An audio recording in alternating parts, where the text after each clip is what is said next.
ఆంధ్రప్రదేశ్ రాజకీయాల్లో అడుగుపెట్టింది. కేవలం మీకోసమే.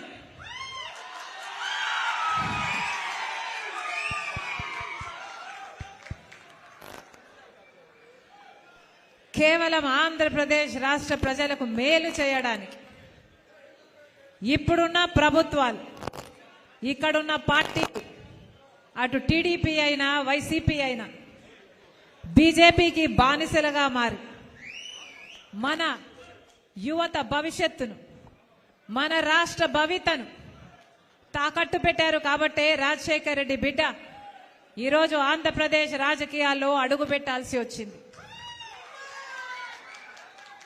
తెలంగాణ నాకు మెట్టినిల్లు అయితే ఆంధ్రప్రదేశ్ నా పుట్టినిల్లు.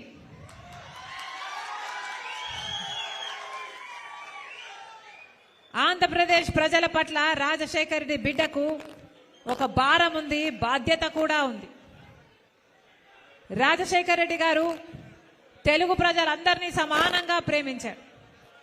ఆ రాజశేఖర్ రెడ్డి బిడ్డను నేను పులి కడుపున పులే పుడుతుంది.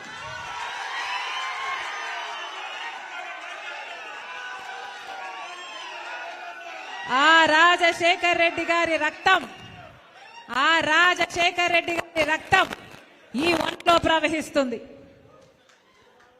అందుకే ఆ రాజశేఖర్ రెడ్డి బిడ్డ, వైఎస్ రాజశేఖర్ రెడ్డి బిడ్డ, ఈ వైఎస్ షర్మిల ఆంధ్ర రాష్ట్ర ప్రజలకు మళ్ళీ న్యాయం జరగాలని, ఆ రాజశేఖర్ రెడ్డి బిడ్డ ఈ వైఎస్ షర్మిల ఆంధ్ర రాష్ట్ర ప్రజలకు ప్రత్యేక హోదా రావాలని, పోలవరం ప్రాజెక్టు రావాలని, బిడ్డలకు ఉద్యోగాలు రావాలని, ఈ ప్రజలకు మేలు జరగాలని ఈరోజు రాజశేఖర్ రెడ్డి బిడ్డ ఆంధ్రప్రదేశ్ రాజకీయాల్లోకి అడుగుపెట్టింది. ముప్పేటి దాడి చేస్తున్నారు నా మీద, అన్ని వైపుల నుంచి దాడి చేస్తున్నారు నా మీద. నా సొంత వాళ్ళు అనుకొని 3800 కిలోమీటర్ల పాదయాత్ర చేశాను. నా బిడ్డలను, నా ఇంటిని పక్కన పెట్టి వైసీపీ పార్టీని ఒకప్పుడు నా భుజస్కంధాల మీద వేసుకొని నిలబెట్టాను.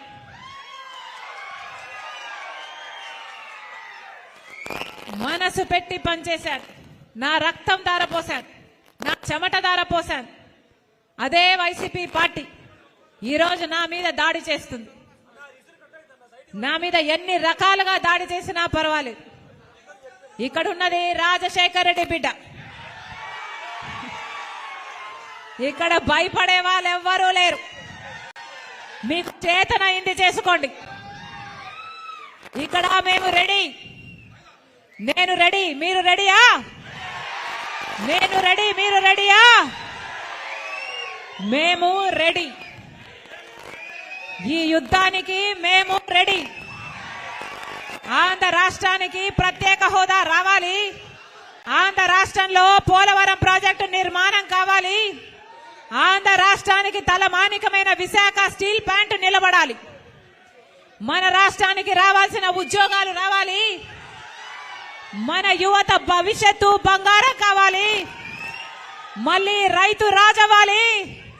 మళ్ళీ రైతులకు రుణమాఫీ కూడా జరగాలి. అందుకే రాజశేఖర్ రెడ్డి బిడ్డ ఆంధ్రప్రదేశ్ రాజకీయాల్లో అడుగుపెట్టింది. పొద్దున కందుల ఓబుల్ రెడ్డి గుండ్లగుమ్మ ప్రాజెక్టుకు పోవడం జరిగింది. ఇక్కడ రాజశేఖర్ రెడ్డి గారు జలయజ్ఞంలో భాగంగా మొట్టమొదట పూర్తి చేసిన ప్రాజెక్టు. రాజశేఖర్ రెడ్డి గారి హయాంలోనే రాజశేఖర్ రెడ్డి గారు 750 కోట్ల రూపాయలు ఖర్చు పెట్టి ఆ ప్రాజెక్టును పూర్తి చేస్తే 1,00,000 ఎకరాలకు పైగా 2 పంటలు, 1,00,000 ఎకరాలకు పైగా సాగునీళ్ళిచ్చే ప్రాజెక్టు. ఈ ఒంగోలు పట్టణంతో సహా 12 మండలాలకు తాగునీరిచ్చే ప్రాజెక్టు. ఆ ప్రాజెక్టు రాజశేఖర్ రెడ్డి గారు చేసి వెళ్ళిపోతే ఆ ప్రాజెక్టు కనీసం మెయింటెనెన్స్ చేసే దిక్కు దినానం కూడా ఇప్పుడు లేకపోయింది. రాజశేఖర్ రెడ్డి గారు అద్భుతంగా ప్రాజెక్టు కట్టిపోతే, రాజశేఖర్ రెడ్డి గారు ఉండగా, రాజశేఖర్ రెడ్డి గారు ఎంతో మనసు పెట్టి రూపొందించి కట్టించిన ప్రాజెక్టు వెళ్ళిపోతే ఆ తర్వాత 5 సంవత్సరాలు తెలుగుదేశం పార్టీ అధికారంలో ఉంది. 5 సంవత్సరాలు తెలుగుదేశం